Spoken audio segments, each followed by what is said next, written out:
Hindi ko sa pangalan ng Panginoon Jesucristo, isang mapagpalang gabi sa bawat isa. Dito po tayo sa walong pagpapasalamat. At ginagawa natin tuwing ikatlong linggo ito sa ito. Meron yung pagkakulit doon sa pinasa ng ating sinundan. Malalawatin natin yung Roma. Ang hilang sa Lucas, Kapitulo 13, versikulo 22 hanggang 30. Kumbaga, hindi na natin mabasahin lahat. Dito po, kung mapapansin natin, yung 22 at 30, para siyang kwento. Sa 22, ito yung pangyayari na kung saan mayroong nagtanong. Ang tanong, at kaunti ba ang mga niligtas?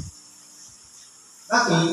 Ang tanong niya, kung kakaunti, kung marami ba ang niligtas? Nakapokus siya doon sa kakaunti ba? Ibig sabihin, kahit yung nagtanong, hindi siya sure sa kanyang sarili kung kasama siya. Ngayon, sabi nito, ang ating kagilang, anong sagot niya? Magpilit kayong magsipasok sa pintuan mag-ikot. Kung aralin po natin, pag sinabing pintuan mag-ikot, hindi po siya literal na pintuan na kapasok tayo doon.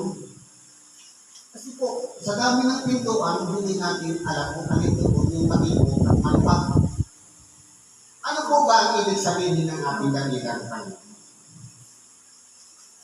Ang sinasabing mag-ikot na pintuan, ito yung daan na kung saan papunta sa katotohanan.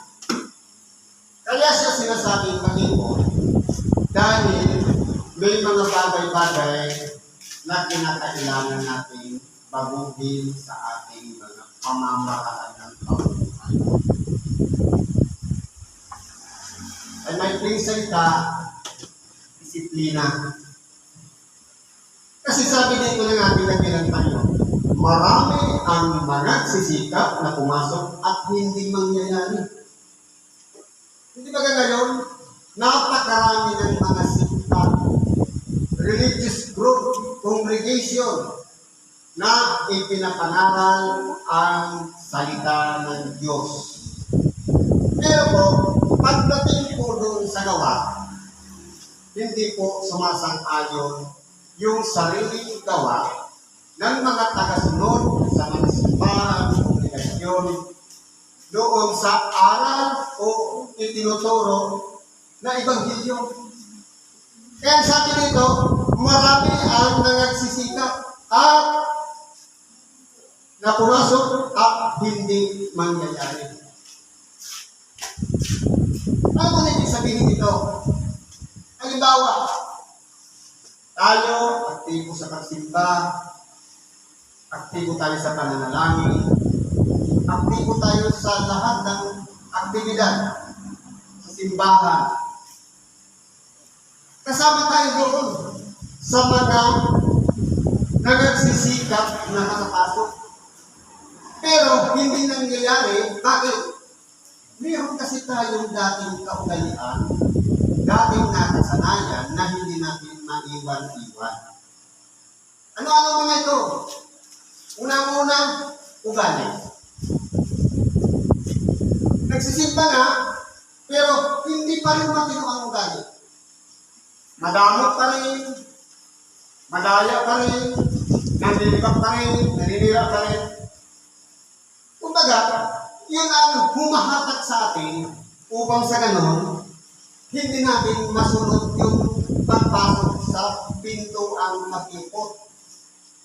Ang ibig sabihin dito, kinakailangan natin isakripisyo yung mga layaw natin, yung nakasanayan natin, na kinalakihan natin mula pa nung dati na hindi pa natin nakikilala si Kristo. Minsan na nagiging dahilan, papasok ka sa isang grupo ng mananampalataya, nagiging pamamaraan lang yung bautismo para mapaanin. Paramihan ng miyembro. Pero kung nangyayari, kung hindi nagbabago, halimbawa, kung nag-member, sisimba ng linggo, tama sabi na ni Tayo, magsisimba sa umaga, pag gahapon, nasa sabungan. Kung ang nangyayari ito, hindi mo sa pintuan na pintuan, kundi kinakailangan natin isakripisyo ang lahat ng ating nakasanayan. Kasi halimbawa,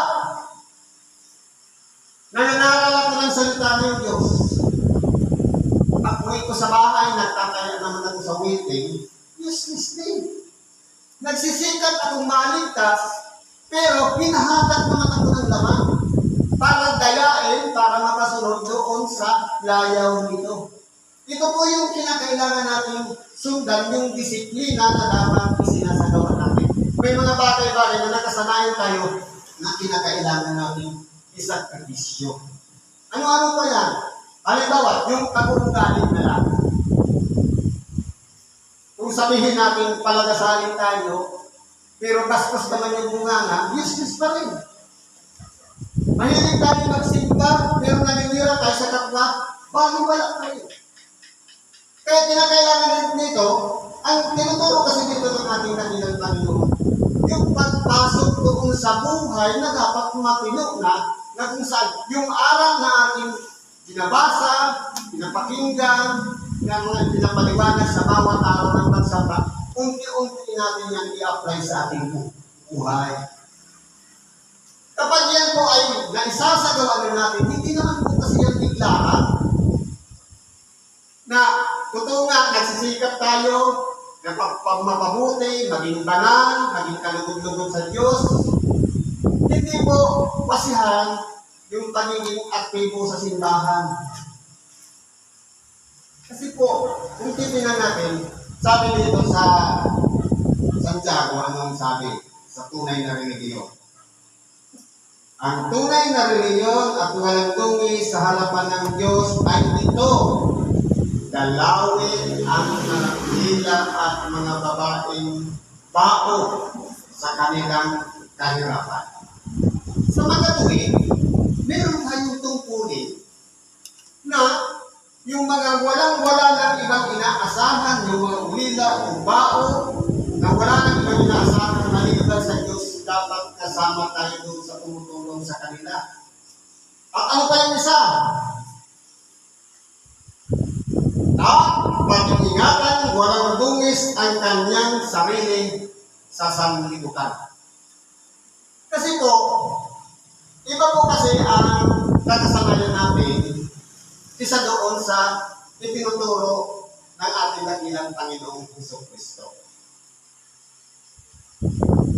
Kung titignan po natin, mayroon mga bagay na kinakailangan natin baguhin para makabilang tayo doon sa pumasok na sa makikot na pintuan. Lahat tayo nagsisikap. Siguro naman lahat na tayo nananalangin dito, walang pake. Yung pananalangin natin na yan, makakatulong po yan sa atin. Pero mas higit na idalangin natin na ang ating sarili mabuto natin. Na ang ating sarili dapat manguna yung espiritual na kalagayan, hindi yung kita ng laman. Kasi po, nahihikaya tayo nito. Ito po ang nagdadala sa atin upang sa ganon hindi masunod ang kalooban ng Diyos. Lahat tayo nagsisikap na maligtas. Pero ang problema, nagiging dalawa yung nilalakaran natin. Akala natin, matuloy na Pero ang problema, hinihatag tayo nitong mga patutungan na meron tayo. Ito yung maluwag na pintuan. Yung kapag pinagsasabihan, ayaw niyang makinig, kundi pasuway. Ito yung maluwag. Pero kapag mayroong nagsasabi, kaibigan, kapatid, huwag mong gawin yan. Kapag ayaw makinig, ayaw niya ng pintuan dito. Ayaw niya ng pagdidisiplina. Ayaw ng pagtutuwid. Ang gusto niya malaya siya. Walang kang pag-ialam sa akin. Totoo, nagsisikap tayo. Parang ang mayroon nito, naging palatandaan na lang na palagi tayo kasi totoo may natindas tayo. Pero ang pag-iingatan po natin yan, yung naging isa natin kaluluwa. Saan ba siya papunta pagkatapos na tayo ay mamatay? Kasi po, tatlo yung sangkap ng katawan ay ng tao. Katawan, kaluluwa, at espiritu. Yung katawan, nandun yung mga layaw, yung nakasanayan niya, yung turo na kinalakihan niya, yung mga pag-uugali, naroon yan lahat. Pero yung nasa ng espiritu, magsimba ka, makinig ka ng Ebanghelyo, manalangin ka. Alin ba doon ang mas nananalig? Yung nasa ng naman, o nasa ng espiritu.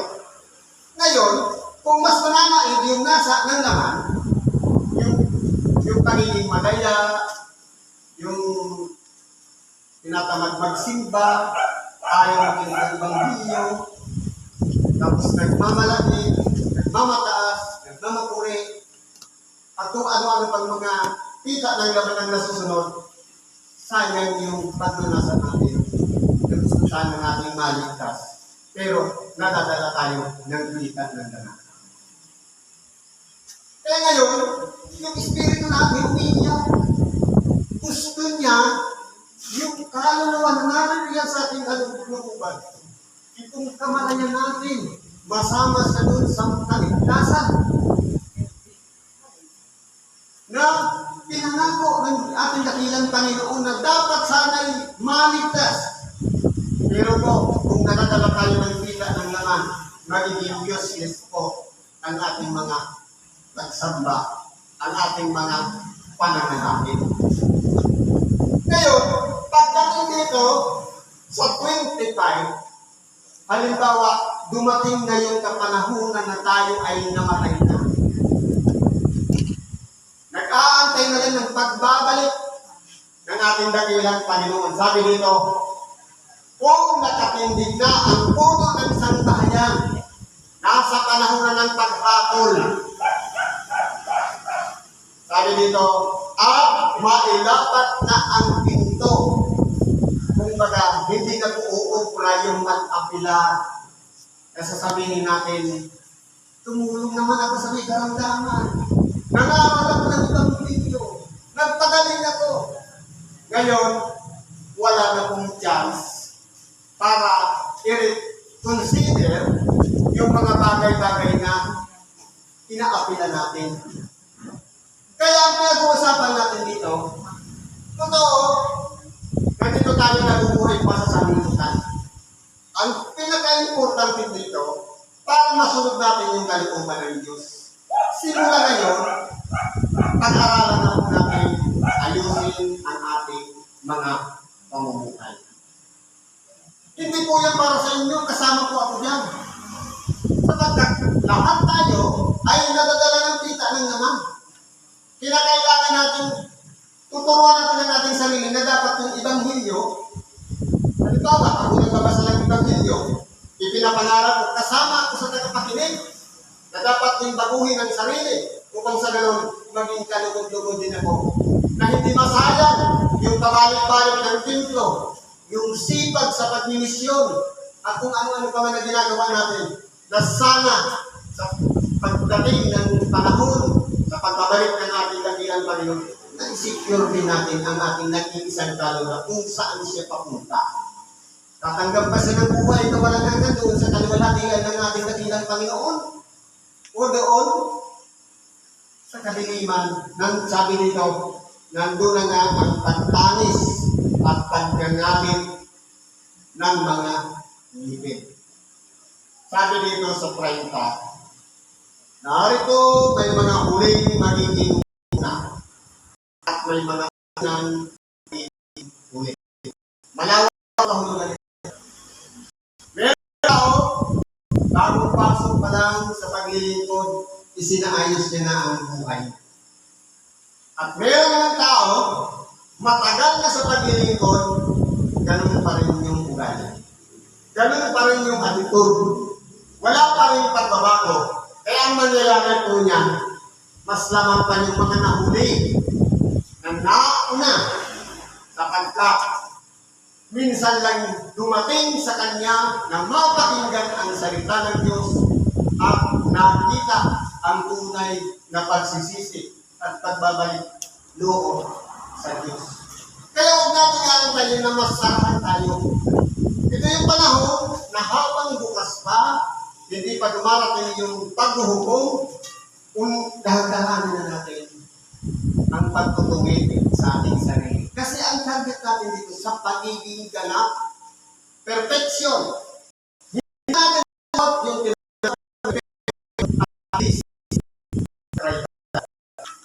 pinagsikapan natin. Para sayang yung mga nakaraan yung mga nakaraang panahon na yung mga nakaraang panahon na aktibo tayo sa pananalangin tayo masaya. Pero, ang sabi dito, magpilit kayo. Hindi kinakailangan sabihin ni Brad Moises na isiksikan ipilit. Tayo mismo ang pipilit sa ating mga sarili upang sa ganon. Kasi tayo po ang nakataalam ng buhay natin. Hindi yung ibang tao. Kaya tayo rin ang magsasagawa ng pagpapasya. Dapat mo na ang umpisan ngayon, usa ka na. Ngayon, kung umpisan natin ngayon, ito na yung panahon na kung saan nililiwanag dito na magpilit na tayong pumasok sa makikot na pintuan. Kung may mga unang nagsisita, tayo ang ating mga kapatid. Pakinggan natin yan. Ikagaganda yan. Ikasusulong yan. Ikatutuwid yan. Ito na yung makikot na pintuan. Meron ng limitasyon ang ating mga pang-araw-araw na ginagawa. Kung dati, nagsusugal tayo ngayon hindi na.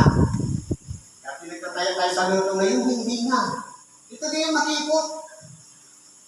May mga limitasyon na bawal na pala yan, bawal na ito. Bawal na pala manira, bawal na pala mandibat, mandaya, kung ano-ano pa man. Sapagkat nandito tayo, gusto natin pagkaroon ng bunga ang ating mga kasipagan upang habang bukas pa ang pintuan, makalayo tayo makapasok sa tinatawag na pangako na natin nakilang tayo na kung maaari sana lahat tayo ay maligtas. Pero, meron tayong kalaban. Hindi natin kalaban ng ating kapwa, hindi sarili natin ang kalaban natin.